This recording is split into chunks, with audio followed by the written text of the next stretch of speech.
Hello, my name is Thomas Trimble, live in Burrillville. Madam Chairman, the board, especially our newest member, and ladies and gentlemen, welcome to our town. You know, there are three reasons that people end up in Burrillville. One is they go to Wright's Farm Restaurant. Another reason is they get lost. And the third reason is that they come to enjoy our woods, rivers, and lakes. Now, I'm from Burrillville. My family goes back 150 years, so I have a lot invested in this town. I went to the State University, and because I was from Burrillville, they started to call me the farmer. That was my nickname in college, the farmer. And, you know, we're famous for our hockey teams of the 50s and 60s. But most people in the state perceived us to be from the backwoods in those days, and maybe they do now. But that really never bothered me. Like most of the old timers that were still around, we liked our town just the way it was. We're a half hour from anywhere, no fast foods, although it is Rhode Island, so we do have a Dunkin' Donuts, actually two.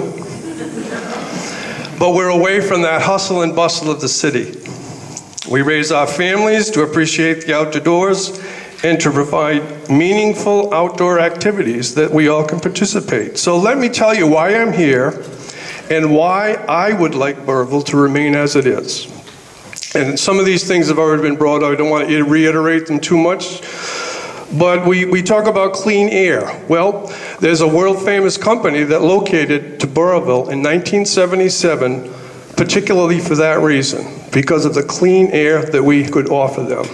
They make processed meat products. I'm not going to name the company.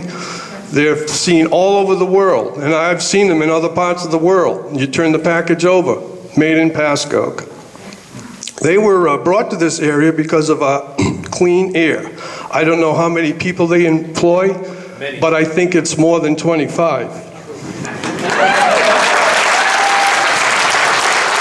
But since the main reason for locating here was pure air, I would think they would not remain here should this power plant be sited. Another famous facility we mentioned was Zamorano Hospital, and I won't go into that, founded in 1905, where the patients would sleep outside year-round because of the pure clean air they had. Zamorano Hospital also is located on Walham Lake, a 322-acre natural lake. Now, this isn't like the other reservoirs we have in town. Walham Lake is a glacial lake formed after the last ice age. It's deep. You can see the rocky bottom from 20 or 30 feet, clear down to the bottom. It's unlike any other kind of lake, on a par with the Finger Lakes in New York, Lake Winnipesaukee, but of course on a lesser scale. But nonetheless, it's a pure, clean lake. This water source for the Walham Lake Hospital, Zamorano Hospital, years ago, as I remember, it required minimal treatment for it to be drinking water. And as it so happens, Walham Lake is one of the sources for the Clear River that meanders down through town. Now, I find it ironic that we're calling this, the proposed plant, the Clear River Energy Plant. And actually,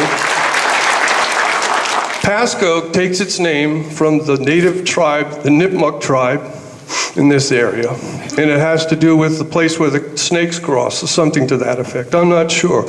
And I'm sure they had their own name for Clear River, although I never heard what it was. I do know there was an encampment up on Clear River that the old-timers would talk about. I've been there, I've seen some of it. So I wonder what they would think of this siting, this plant here. Now, I actually brought some pictures